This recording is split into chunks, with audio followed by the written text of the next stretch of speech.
All right, Shalom. I want to give all praises, glory, and honor to Yahweh Bahashim, Yahweh Shai, Bahashim, Rakakadash. Double honor to the apostles and elders of Great Millstone who rule well. Peace, blessings, and sincere salutations to you, sincere Akim out there pushing the truth across the four corners of earth. All right, you brothers of the hopeful elect. Any of you sincere sisters who are listening and learning as well. All right, and this is just going into the essentials, man, because when you break something down, whatever you might be, whatever sport you might be into, boxing, basketball, all right, the best and the top player, they understand essentials, all right? They master the essentials. It's like in boxing, they say, well, we're going to take it back to the basics. All right, the apostles and the elders, they do that a lot. We're going to take things back to the basics. All right, and that's what the sincere milk of the word is. It's 1 Peter 2:2. As newborn babes, desire the sincere milk of the word, that ye may grow thereby. If so be ye have tasted that the Lord is gracious. And when it comes down to it, that milk, that's the simple parts of the scriptures, which is still powerful. All right, but these are all milk things that you're supposed to learn when you first receive the faith. Okay, you're an Israelite. Maybe you want to learn what tribe you're from, what that name means. Which some brothers learn a lot faster than others because it might take a little while for you to figure out. All right, but through the Spirit, eventually you will. All right. To the best of your ability. All right, we're just going off the Spirit. All right, but the names of the Father, the name of the Son, okay, how he was really conceived, who he is on this planet.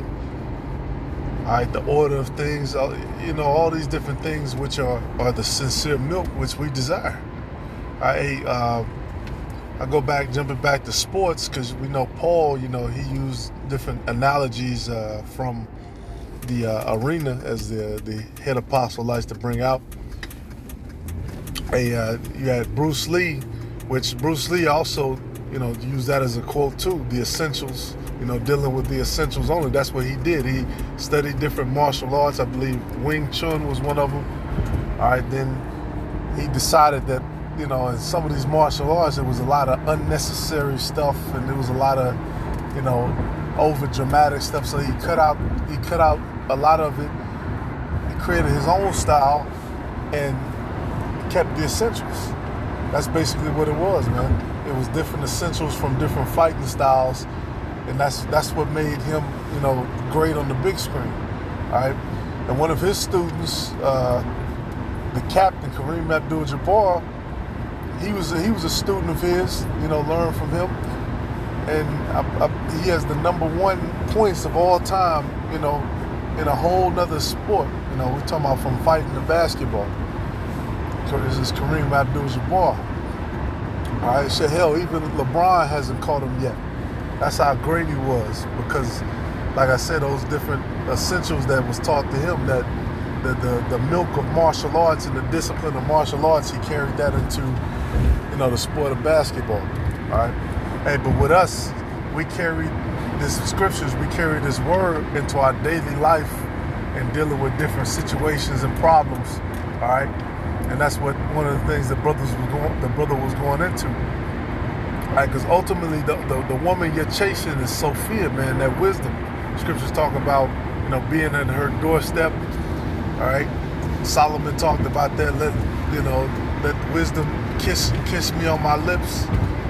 Because you want that, you want to have understanding with how you do everything. All right. Hey, this is Sirach 39:28.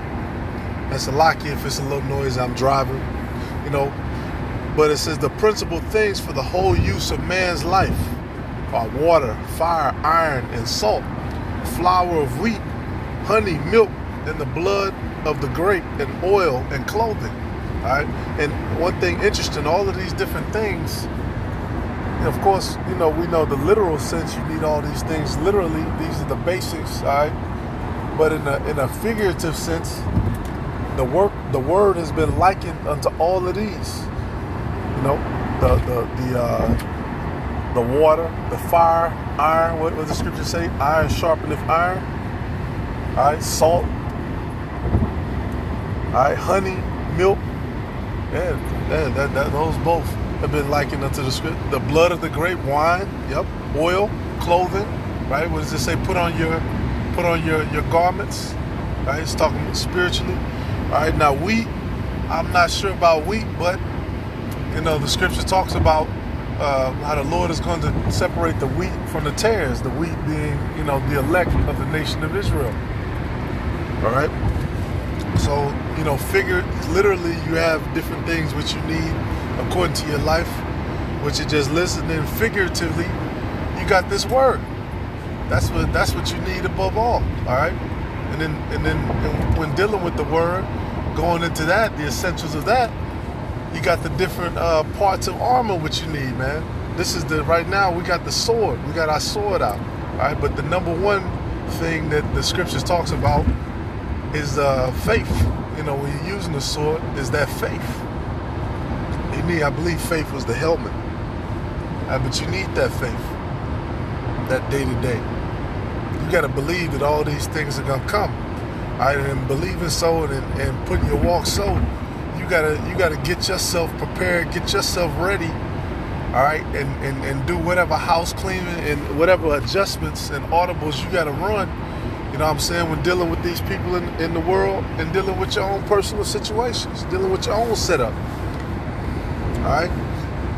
Hey, we know this place is going to burn. We know Esau doesn't have long, Babylon doesn't have long, but you still got your personal responsibilities. You have certain things which, of course, the scriptures, in the ministry, that's number one, first and foremost. All right? But you still got your like I said, personal responsibilities and stuff you're dealing with. All right, and even when you do that, when you're using that, you're using wisdom. All right, kind of like in the situation with Daniel, he was made a president. Now he still had to study the word. He still had to, have a love for Yahweh Shema Shai, have a love for his nation. But at the same time, he was president. He was the top president. Matter of fact. And I believe those 3 presidents were over 120 princes across the provinces of Babylon. So, we don't have anywhere near that level of responsibility. All right, but our devotion nonetheless, should reflect our faith. All right, because the scriptures say what? 1 Peter 2:11, dearly beloved, I beseech you as strangers and pilgrims, abstain from fleshly lusts which war against the soul. All right, so you gotta, like the brother was saying, you gotta know how to cut stuff off, man. Cut off problems and situations and women who, wasting your time, dragging you through bullshit. Job situations, you gotta know when to go in there and cut them off. Maybe try to get something else going.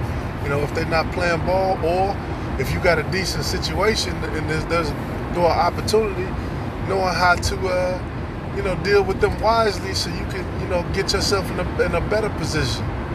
Now, you might not want, more responsibilities, but, if you can get in there and get what you can, use this world, but not abuse it. Right? It's all about balance. It's all about all of that stuff, but at the same time, just like we read, we don't have, the fleshly lust, which, the flesh is going to lust, man. The flesh is going to do what it's going to do. The heart is deceitful above all things. The heart is deceitful. The flesh is deceitful. All right, but ultimately the scriptures say what? The spirit is willing, but the flesh is weak. All right, you got to remember that, man. The flesh is, sometimes, man, them thoughts or whatever, in your mind, they can get to you, man. But the important part is to not let that fuck you up in your walk. Not let that throw you off, off of the horse, the proverbial horse, and to continue. All right, was it Matthew 10:36? And a man's foes shall be they of his own household. Hey, the scriptures also say, blessed are the barren. So you know that, you living with somebody and you receive this word, you start to change, the Lord starts to manifest himself in you. You know that those spirits around you are going to react. I've heard countless of stories. I got my own stories of the same stuff, receiving the word, and people are, you was in the world, everything was good, right? You was just another, loser in the world. Maybe you were kind of winning, whatever. But you receive the word of the Lord. Now all of a sudden it's all kind of problems. It's all kind of little situations, and because those are those demons. That's why it's best to have your own situation, your own place to live. You might have a brother as your roommate, however the Spirit has it for you. All right. But at the end of the day, man, the elect is gonna push through. They're gonna fight through, and we're gonna be soldiers for Yahweh Shai until the end. Whatever that end may be, salvation or martyrdom, which martyrdom is gonna lead to salvation anyway too. Right? We know that cycle too. Right? So, hey, Lord willing is edifying. And a lot of times, man, you got to do this, man. You got to, scriptures talk about, praying in your closet, which, your closet can be your mind. And a lot of times, all this shit going on around you, what you're seeing, what you're hearing, you got to be able to clear your mind and cut out the non-factors, cut out the bad habits and focus on the essentials. All right, Lord willing is edifying.